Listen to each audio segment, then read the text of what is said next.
নমস্কার, কেমন আছেন সবাই? তিয়ান্স ওয়ার্ল্ডে আপনাদের সবাইকে স্বাগত জানাই। এখন বাজে ভোর 5:15, মানে 5:24 বাজে। তো আমরা চলে এসেছি হাওড়া স্টেশনে। আমাদের আজকে ট্রেন। এত মজা লাগছে না, আজকে আমরা যাচ্ছি, নতুন একটা অভিজ্ঞতা হবে। বন্দে ভারত এক্সপ্রেসে আমাদের টিকিট কাটা ছিল, আগেই জানেন আপনারা। তো ট্রেনটা ভীষণ ভালো দেখতে, আমি কখনো চড়িও নি আর দেখিও নি ট্রেনটাকে নিজের চোখে, এবারে দেখলাম। আমি তো ভীষণ এক্সাইটেড সেটাতে উঠে বসবো, কি আছে ভেতরে সেগুলো দেখার জন্য। আর দেখুন, এই যে এই সমস্ত ট্রলিগুলোতে খাবার আসছে, পুরো খাবার প্যাক করে করে, জলের বোতল, খাবার সব কিছু ট্রেনে তোলা হচ্ছে, কারণ ওখানে ব্রেকফাস্ট, লাঞ্চ সব কিছুর ব্যবস্থা আছে। আমাদের ট্রেনটা হাওড়া থেকে ছাড়বে 5:55 আর মালদা স্টেশনে পৌঁছাবে 10:30টায়। আর মাঝখানে শুধু বোলপুরে দাঁড়াবে, বাদবাকি আর কোথাও দাঁড়ায় না। ব্যাস, আমরা ট্রেনে উঠে গেছি। আমার কাছে খুব একটা স্পেশাল কিছু ট্রেনটা সম্পর্কে অনেক কিছু শুনেছিলাম, সেই সমস্ত কিছু মনে হলো না। শতাব্দীতে উঠেছিলাম, সেই শতাব্দীর মতনই, মানে ম্যাক্সিমাম জিনিসগুলো। কিছু কিছু ডিফারেন্স আছে, তবে সিট টিট বা এই যেখানে খাবার টাবারের এগুলো রাখা হয় ডেস্কের মতন, সেগুলো প্রায় সেমই, আলাদা কিছু নেই। তবে হ্যাঁ, একটা জিনিস ভালো, যে একদম পরিষ্কার পরিচ্ছন্ন, ফিটফাট। এদিকে তিয়ানের পাপা আমাদের ব্যাগ ট্যাগগুলো ভালো করে গুছিয়ে দিয়ে বাইরে গিয়ে কথা বলছে। আর টাইম নেই, মোটামুটি 7 মিনিটের মতন আছে, আর এখনই ছাড়বে ট্রেনটা। তিয়ানকে দেখেই বোঝা যাচ্ছে ওর ভীষণ ঘুম পাচ্ছে। আসলে ওকে খুব ভোরবেলা তুলে নিয়ে এসেছি, ওর ঘুমটা হয়নি, তাই জন্য এখন খুব ঘুম পাচ্ছে। ব্যাস, আমাদের ট্রেনটা ছেড়ে দিল। এবারে আমরা বাড়ি পৌঁছে যাব 11টা, 11:30টার মধ্যেই বাড়ি পৌঁছে যাব। আমরা যাব এখান থেকে, স্টেশনে নামবো মালদা স্টেশনে 10:30টা, আর ওখানে বাবারা গাড়ি নিয়ে থাকবেই। বাড়ি পৌঁছাতে পৌঁছাতে ধরুন 11:30 মতন বাজবে। এত আনন্দ হচ্ছে না, মানে আর কি বলবো, 3টে আনন্দ একসঙ্গে। বাড়ি যাচ্ছি, সামনে পুজো, আর এদিকে আবার নতুন একটা এক্সপিরিয়েন্স হচ্ছে। সবাই দেখছি জানেন, বন্দে ভারতের ছবি তুলে নিচ্ছে, মানে ভিডিও করছে বোধহয়, ওদের কোনো রিলেটিভরা যাচ্ছে।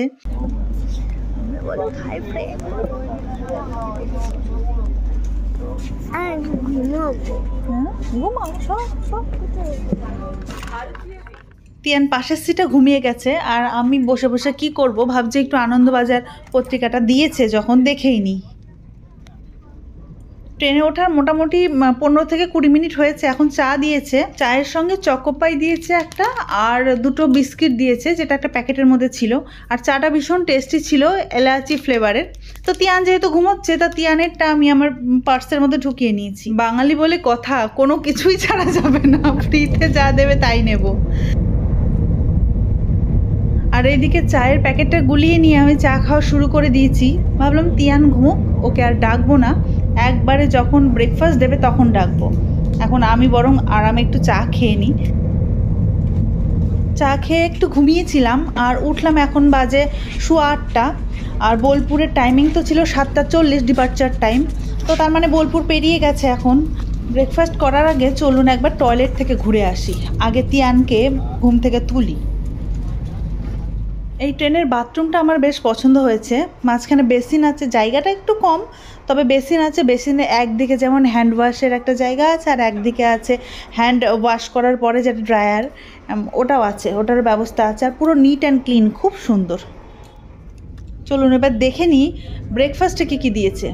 আমি ননভেজ আইটেম নিয়েছিলাম, আর তাতে দিয়েছে মটর ড্রাই রোস্ট করা, আলু ভাজা, আর তার সঙ্গে অমলেট। আর তার পাশে দিয়েছে 2টো ব্রেড প্যাকেট করা ছিল, আর জ্যাম দিয়েছে, বাটার দিয়েছে, আর একটা সস ছিল, সসের প্যাকেট, হ্যান্ড স্যানিটাইজারেরও একটা ছোট্ট পাউচ প্যাক ছিল। এটা হচ্ছে নন ভেজ আইটেম দিয়েছিল। আর ভেজের মধ্যে সেটা দেখলাম ওই সেমই আছে, শুধু অমলেটের জায়গায় 2টো ওই ভেজিটেবল চপ দিয়েছিল। এটা অতটা আমার খুব একটা ভালো লাগেনি, আসলে আমরা নন ভেজই অর্ডার করেছিলাম। কিন্তু আমি পরে আবার ভাবলাম যে একটা ভেজ আর একটা নন ভেজ নিলে কেমন হয়, ওখানে গিয়ে আবার ওটা চেঞ্জ করলাম। তো নন ভেজটা তিয়ানকে খাওয়ালাম, আর ভেজটা আমি খেলাম। আর বাকি যেগুলো খেতে পারিনি সেগুলো ব্যাগের মধ্যে ঢুকিয়ে নিয়েছি, বাড়ি নিয়ে যাব। আর এই যে দুদিকে 2টো জলের বোতল, এই 2টো বোতল দিয়েছে খাওয়ার জন্য।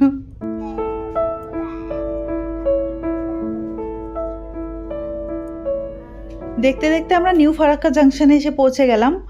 আর বেশিক্ষণ নেই, আর খুব জোর হলেও আধা ঘন্টা থেকে 40 মিনিট আছে। যেতে। তবে এখানে তো কোনো স্টপেজ নেই, কেন দাঁড়ালো সেটা বুঝতে পারলাম না।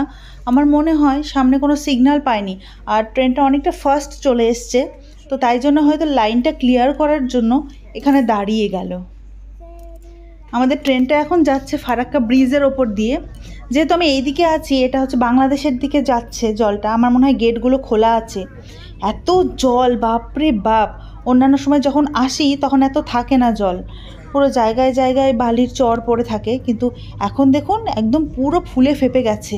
তার মানে মনে হয় অনেক কটা গেট খোলা আছে। ওই দিকটাতে থাকলে বোঝা যেত, এখন বোঝা যাচ্ছে না।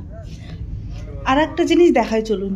বন্দে ভারতের সব কিছু ভালো, শুধু একটা জিনিসই ভালো লাগেনি, সেটা হচ্ছে এর সিটটা এত শক্ত, আর একদম মানে কোনো শুয়ে আরাম নেই, বসে আরাম নেই, ঘাটটার ব্যথা হয়ে গেছে পুরো। আমরা ব্যাগপত্র নিয়ে গেটের কাছে চলে এসেছি, মালদার কাছাকাছি এসে গেছে। আর এই সমস্ত জায়গাগুলোতে খাবার রাখা থাকে, ওরা যে খাবারগুলো তোলে সেগুলো এখানে রেখে দেয়, আর এগুলোতে বেশ গরম থাকে খাবারগুলো। আর জলের বোতল টোতল সব সাইডেই রাখা আছে, মানে আর গেটটা বন্ধ আছে, এটা অটো করা আছে গেটটা। এবার যখন গিয়ে স্টেশনে পৌঁছাবে তখনই একমাত্র খুলবে, তাছাড়া আর খুলবে না। অনেকে দাঁড়িয়ে আছে, আমরা প্রায় গৌড় ক্রস করে গেছি, আর কিছুক্ষণের মধ্যেই নেমে যাব। আমরা তো স্টেশনে নেমে পড়েছি, এবার দুই বাবাকে তো দেখতে পাচ্ছি না, ওরা নাকি আমাদের নিতে এসেছে। চলুন দেখি তো কোথায়।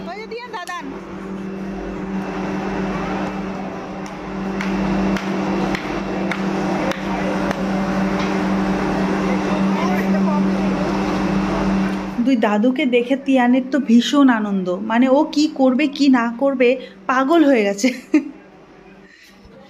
ব্যাস, তিনজন তিনটে ব্যাগ নিয়ে নিয়েছে, আর আমার টেনশন নেই, আর আমার হাতে একটা ছোট্ট ব্যাগ থেকে গেছে। এবার গাড়িও রেডি, আমরা এবার যাচ্ছি বাড়িতে। খুব মজা লাগছে জানেন, চারিদিকটা একটা মানে মনে হচ্ছে পুজো পুজো পুজো পুজো একটা ভাব, আর ভীষণই আনন্দ লাগছে। কখন যাব বাড়িতে, কখন পৌঁছাবো, সবাইকে দেখবো। ট্রেনটা আজকে অনেক আগে চলে এসছে জানেন, অ্যাকচুয়াল টাইম হচ্ছে 10:32 মালদাতে অ্যারাইভাল টাইম, কিন্তু আজকে প্রায় 10 মিনিট আগে চলে এসছে। তো এখানে নাকি 20 মিনিট দাঁড়াবে, তারপরে যাবে। তো আমরা যাত্রা শুরু করলাম বাড়ির দিকে। চারিদিকে দেখুন কি সুন্দর প্যান্ডেল শুরু হয়ে গেছে, দেখেই কি ভালো লাগছে। এই বাড়ি ও বাড়ি দু বাড়ি থেকে শুধু ফোনের ওপর ফোন করে যাচ্ছে যে কখন আসবে, এখন কোথায়, এখন কোথায়। মানে ওরাও ভীষণ এক্সাইটেড, আর আমরাও ভীষণ এক্সাইটেড। মানে দেখা হলে যে কি হবে, এত ভাল লাগছে না এটাই ভেবে। তো যাই হোক, চলুন এখন বাড়ির দিকে যাই। আজকের ভিডিওটা আমি এখানেই শেষ করছি, আবার দেখা হবে অন্য দিন অন্য কোনো ভিডিওতে। ভালো থাকবেন, সুস্থ থাকবেন, টাটা।